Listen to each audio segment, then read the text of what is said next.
दोस्तों, ताजमहल जिसे पूरी दुनिया मोहब्बत की एक खूबसूरत मिसाल मानती है, सफ़ेद संगमरमर से बनी इस आलीशान इमारत को देखने हर साल लाखों लोग आते हैं। लेकिन क्या हो अगर आपसे कहूँ कि जिसे आप प्यार का प्रतीक समझते हैं, उसके नीचे एक ऐसा खौफनाक राज दफन है जिसे भारत सरकार और पुरातत्व विभाग पिछले कई दशकों से दुनिया से छुपा रहे हैं।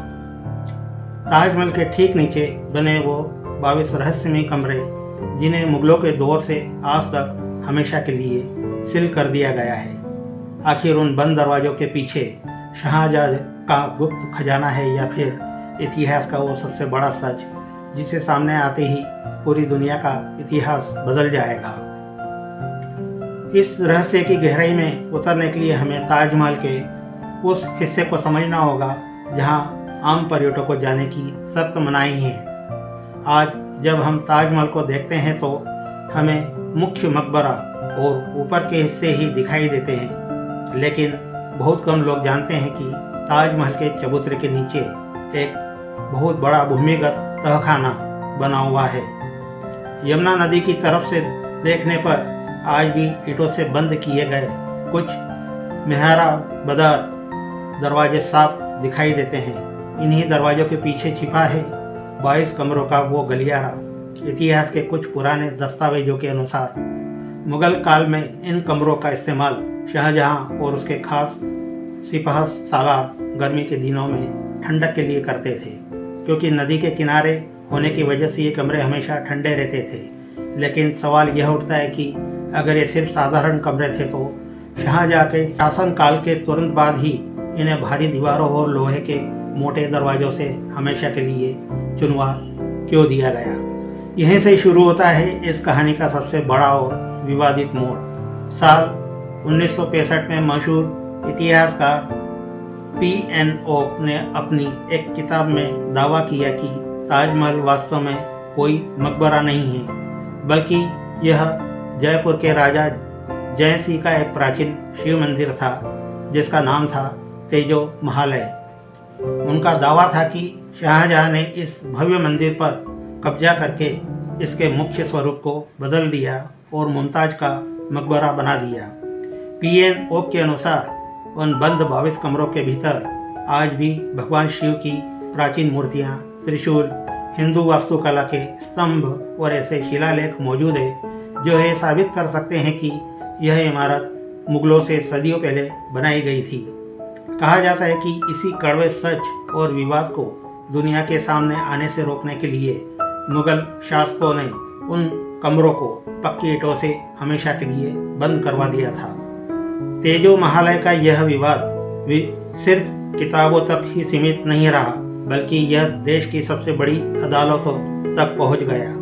साल 2022 में यह मामला फिर एक बार तब गर्मा गया जब इलाहाबाद हाई कोर्ट के एक जनहित याचिका दायर की गई। इस याचिका में मांग की गई थी कि पुरातत्व विभाग को कोर्ट की निगरानी में उन बंद 22 कमरों के दरवाजे खोलने का आदेश दिया जाए।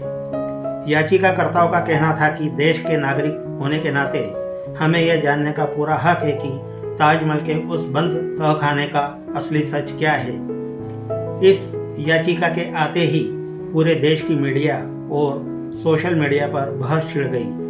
लोग तरह तरह के अंदाजे लगाने लगे कि क्या सचमुच उन कमरों के पीछे कोई प्राचीन मंदिर छिपा है या फिर शाहजहां का वो बेशकीमती खजाना जो उसने पूरी दुनिया को नज़रों से छुपा कर रखा था। जैसे जैसे अदालती दबाव बढ़ने लगा, पुरातत्व विभाग यानी ASI ने दुनिया के सामने एक ऐसा कदम उठाया जिसने सबको चौंका दिया। मई 2022 में ASI ने अपनी आधिकारिक वेबसाइट पर उन बंद 22 कमरों के भीतर की कुछ तस्वीरें जारी कर दी। इतिहास में पहली बार दुनिया के उन बंद कमरों के अंदर का नज़ारा देखा। तस्वीरों में साफ दिखाई दिया कि कमरे कोई डरावनी कोठरी नहीं थे, बल्कि संगमरमर और ईंटों से बने सुंदर मेहराबदार कमरे थे। ASI ने दावा किया कि ये कमरे पूरी तरह से खाली है और वहाँ कोई मूर्ति या खजाना नहीं है। विभाग ने बताया कि इन कमरों को केवल सुरक्षा और संरक्षण मेंटेनेंस के कारणों से बंद रखा जाता है ताकि पर्यटकों की भीड़ से इमारत को कोई नुकसान न पहुँचे। लेकिन इन तस्वीरों के आने के बाद भी लोगों का शक कम नहीं हुआ। जानकारों ने सवाल उठाया कि अगर वाकई खाली है तो आम जनता और स्वतंत्र इतिहासकारों को वहां जाने और कार्बन डेटिंग करने की इजाज़त क्यों नहीं दी जाती। वैज्ञानिकों और बड़े इंजीनियरों ने इन कमरों को बंद रखने के पीछे एक और बहुत बड़ी थ्योरी दी है जो सीधे ताजमहल की उम्र से जुड़ी है। उनका मानना है कि ताजमहल का पूरा ढांचा यमुना नदी के किनारे महोगनी और आबनूस जैसी खास लकड़ियों के कुओं पर टिका हुआ है। इन लकड़ियों को जिंदा रहने के लिए यमुना के पानी की नमी की ज़रूरत होती है। इंजीनियरों के अनुसार उन 22 भूमिगत कमरों के भीतर कार्बन डाइऑक्साइड गैस का स्तर बहुत ज़्यादा है। अगर इन कमरों को हमेशा के लिए आम पर्यटकों के लिए खोल दिया गया तो हजारों लोगों के सांस लेने से वहाँ नमी का संतुलन बिगड़ जाएगा। इससे ताजमहल की मुख्य नींव की लकड़ियाँ कमज़ोर हो सकती है और दुनिया का यह 7वां अजूबा पल भर में ताश के पत्तों की तरह ढह सकता है। इसी भयानक खतरे को टालने के लिए हाई कोर्ट ने भी उस याचिका को खारिज कर दिया और कमरों को बंद रखने का ही फैसला सुनाया। लेकिन कहानी का रहस्य यहीं खत्म नहीं होता।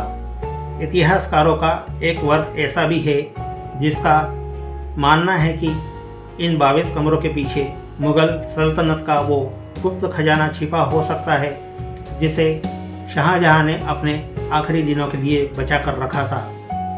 हम जानते हैं कि शाहजहां के आखिरी दिनों में उसके बेटे औरंगजेब ने सत्ता के लालच में उसे आगरा के किले में कैद कर दिया था। कहते हैं कि कैद होने से ठीक पहले शाहजहां को भनक लग गई थी कि औरंगजेब तख्ता पलट करने वाला है, इसलिए उसने अपने सबसे वफादार सैनिकों की मदद से शाही खजाने का एक बहुत बड़ा हिस्सा रात के अंधेरे में ताजमहल के इन्हीं भूमिगत कमरों में छुपा दिया था और उसके दस्तावेजों को हमेशा के लिए पक्की ईंटों से चुनवा दिया। औरंगजेब ने जब अपने पिता से उस खजाने का पता उगलवाने की बहुत कोशिश की, लेकिन शाहजहां ने अपने आखिरी सांस तक यह राज किसी को नहीं बताया। आज भी कई लोगों का मानना है कि उन दीवारों के पीछे अरबों रुपए का सोना और कीमती जवाहरात छिपे हो सकते हैं। आज ताजमहल दुनिया के सामने एक अनोखी पहेली बनकर खड़ा है। एक तरफ इतिहास की वो थ्योरी है जो इसे सिर्फ एक मकबरा मानती है, दूसरी तरफ करोड़ों लोगों की आस्था और इतिहासकारों के दावे हैं जो इसे तेजो महालय शिव मंदिर के रूप में देखते हैं, और तीसरी तरफ पुरातत्व विभाग की वो तकनीकी मजबूरियां हैं जो इस ऐतिहासिक इमारत की सुरक्षा के लिए उन कमरों को बंद रखना जरूरी समझती है। सच्चाई चाहे जो भी हो, लेकिन एक बात तो साफ है कि इन बंद दरवाजों के पीछे ताजमहल की खूबसूरती में रहस्य का एक ऐसा तड़का लगा दिया है जो लोगों को सदियों तक इसकी तरफ खींचता रहेगा। शायद कुछ रहस्यों का बंद रहना ही इतिहास के हक में बेहतर होता है, क्योंकि कभी कभी सच इतने भारी होते हैं कि वे वर्तमान की व्यवस्था को हिलाकर रख देते हैं। तो दोस्तों, यह थी ताजमहल के उन बंद 22 कमरों और उसके पीछे छिपे विवादों की पूरी हकीकत। आपको क्या लगता है, क्या सरकार को उन कमरों को एक बार खोलकर पूरी दुनिया के सामने दूध का दूध और पानी का पानी कर देना चाहिए, या फिर ताजमहल की सुरक्षा के लिए उन्हें हमेशा के लिए बंद ही रहने देना चाहिए? आपकी राय कमेंट बॉक्स में ज़रूर लिखिएगा। अगर आपको इतिहास के पन्नों से निकलकर आई यह रहस्यमय कहानी पसंद आई हो तो वीडियो को लाइक करें, अपने दोस्तों के साथ शेयर करें और हमारे इस सफ़र में हमारा हौसला बढ़ाने के लिए चैनल को सब्सक्राइब करना बिल्कुल मत भूलिएगा। मिलते हैं अगले हफ्ते एक और चौंकाने वाले ऐतिहासिक सच के साथ। तब तक के लिए आप सुरक्षित रहें। जय हिंद। आपका बहुत बहुत धन्यवाद। नमस्कार।